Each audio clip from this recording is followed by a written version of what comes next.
Welcome to Population 1. Okay, I'm Thunder, and I'm going to be putting together a level up tutorial series for you guys who are coming from very beginners, so literally opening up the headset and downloading Population 1 for the first time, all the way up to the more advanced players. We're going to be looking at many different things. So, for example, it's going to be your settings in your headset, which we're going to focus on this tutorial today, to things like climbing and how to climb faster, how to fly, how to move from one side of the map to another, looking at weapons and how much damage they cause, to more advanced things such as the strategies you might want to use, or how you can organize your teams to position each other around the map so you can get the very best. So in this level up tutorial series, what we're going to be looking at doing is really giving you the best advantage in the game so that you can then become a master like some of the other players around. Okay, so the first thing we're going to be looking at today is the headset, the settings, and your controllers. So loading Population 1 for the first time, you're going to have some presets that are going to be the default settings in there. Now, they're okay, but we can do better, and that's what we're going to do today. So taking the left controller, this is the one, the joystick, if you move forward, you notice that we've got this kind of vignette effect. Now this is great if you're a horse, but not if you're playing Population 1, because as you can see, I can't see what's going on either side of me. I have to turn my head, and so we want to get rid of that. So very simply, what we're going to do is we're going to take our left controller and hit menu, and you're going to see a battle menu that's going to pop up. Now when you're playing a game, you're going to see three things: exit to lobby, set height, and room and settings. The room settings, that's for custom rooms when you create your own room, which is where I'm filming this right now.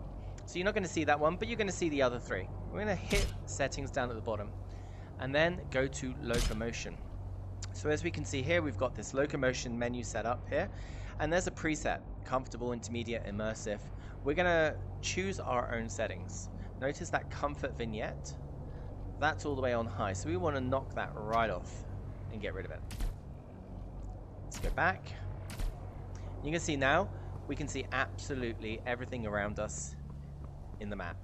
This is going to make it a lot more easier for you to see enemies coming up in your peripheral vision so that you can get a weapon and fire out. Okay, let's look at the next thing on the menu. So we're going to go down to settings, locomotion.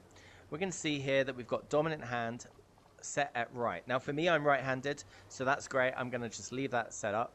But if you're a lefty, that's where you're going to be able to swap the gun to your left hand. Forward motion. Now this one needs a little bit of explanation.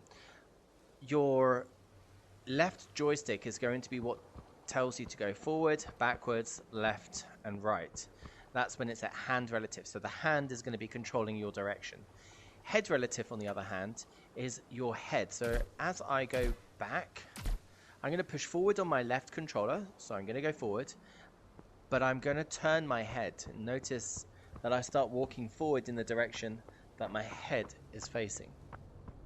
Now some players, and some really good players, do keep this option on with head relative. Personally, I don't like it. So I want to keep that at hand relative. And there's a good reason why. Get a gun.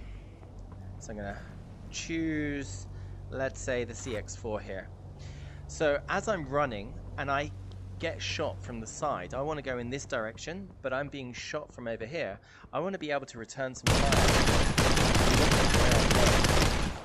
I don't want to change the course of my direction. I want to be able to keep going where I want to go. But I want to open fire on those people to make sure that I can give them just as good as they're giving me.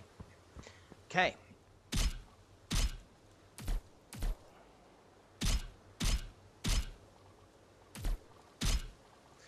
So the next thing that we're going to be looking at is the turning style. This is something that you're going to want to change. So snap is when you turn right or left on your right controller, it's going to make you move to the left, your whole body move. Auto snap is kind of like an automatic gun. It's going to shoot multiple times, so it's going to snap, snap, snap, etc. So let's see how that works. So notice I'm moving at 30 degrees. each time I move my controller left or right. Auto is it's going to do that multiple times. I prefer to keep it at smooth, and that way I get a nice smooth motion going through. And you can choose the rate at this. I prefer to have it right at the very lowest setting, which is 180, but if you want it to be a lot quicker, then it's going to move a lot quicker. So my recommendation is keep it at 130, but play around with your settings. Everyone's different, and these settings, they're just advisory. They're not musts or have to. Okay, looking at the last thing that we've got on this locomotion menu is show rank flight trails. So as you're flying through the air, you leave a little bit of a trail behind, and depending on your level in Population 1, you may be a Diamond, a Master, a Grand Banana. You're going to have different colors depending on your rank. Now, if you want to hide those or not show off what type of level you are, that might give you a disadvantage. So for example, if you're a Grand Banana and you're throwing off golden trails, then maybe you might become a target. Or you could turn them on and you can actually scare people because you've got that high level. You can turn that on and off right here. So I prefer to have my flight trails showing, and that's it. Okay, so locomotion, we're done. So now we can do, let's recap. We can see we don't have that vignette. We can use a gun, and we've got hand relative control, and we can move smoothly around the map. Okay. The next thing that we're going to look at now is going to be weapons. So, go to settings, I'm going to go to weapons, and there are again going to be some presets on there, so you may have responsive or steady, however it's set up. Now we're going to want to change some of these depending on your preference. So motion dampening is really the recoil or the dampening of the gun. I prefer to have that at 100 just to not have to fight so much with that movement of the gun. But the offhand influence, I don't want it to be controlling where I move too much. I want it to have around 50 or 40%. So I can still have a little bit of control on where my gun is aiming, but not too much. And the reason is because you want to have your right hand in real control of that one. But again, play around with the settings, find out what works for you best. Grip toggle is when your left hand or right hand, depending on your dominant hand, grabs the gun, and then you can have a little bit more control on it. Now, as I grip the gun, I have to hold my left trigger, and I need to keep that held down, otherwise I let go of the gun. Grip toggle, on the other hand, means you only need to touch it once and it stays there. And the only way that you can get rid of it is by clicking the trigger, again, it will release it, or pulling your hand really far away from the gun. I prefer to keep that off because if I'm holding the gun, I'm going to be doing something. I want to have that trigger on there. Okay, if you're new to Population 1, show helper arrows. This is going to be when you are reloading the guns. Let me show you what happens here with that. So notice we've got an arrow coming up from the magazine, so we want to push this in, and we've got another arrow that's telling us to pull this clip back. Now the gun's cocked and ready to shoot. We want to reload. We're going to push the joystick, the right joystick, in so it clicks, and then we're going to be able to go through that cycle again. So notice that it's telling us to push it up and pull back. Now each gun is different.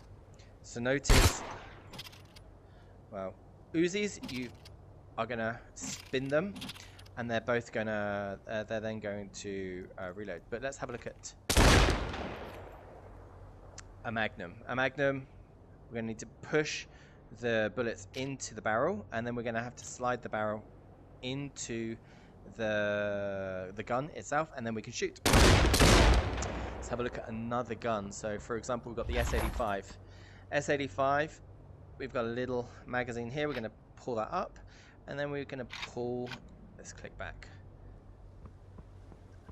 We're going to look at the RFB, push this up, and then we're going to pull this one back.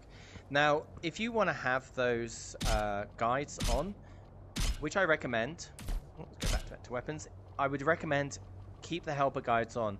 Even for a player like me, I've been playing Population 1 now for a year or so. I still like to have them because it just reminds me, especially if I've only done half of the process. So as I'm fighting, I'm doing some stuff, I slide it, but I didn't actually get that pullback. And I go to shoot, and I don't know why is my gun not shooting, so I need to pull that back. So my recommendation, keep that on, but if you want to turn it off, by all means. Okay guys, that's pretty much it for the basics of your movement and the guns. In the next part, we're going to be looking at climbing. So we're going to go to another part of the map, and I'm going to show you how to climb as quick as possible and also to shoot whilst you're climbing. So climbing with one hand as well as flying. So how to fly and how to really move around defensively when you're doing that. But anyway, thank you very much for joining me on this class. I hope you liked it. If you did, leave a like down below. Please leave a comment on something that you would like me to do a tutorial on. These tutorials are designed for you guys. And I look forward to seeing you soon. Take care, everyone.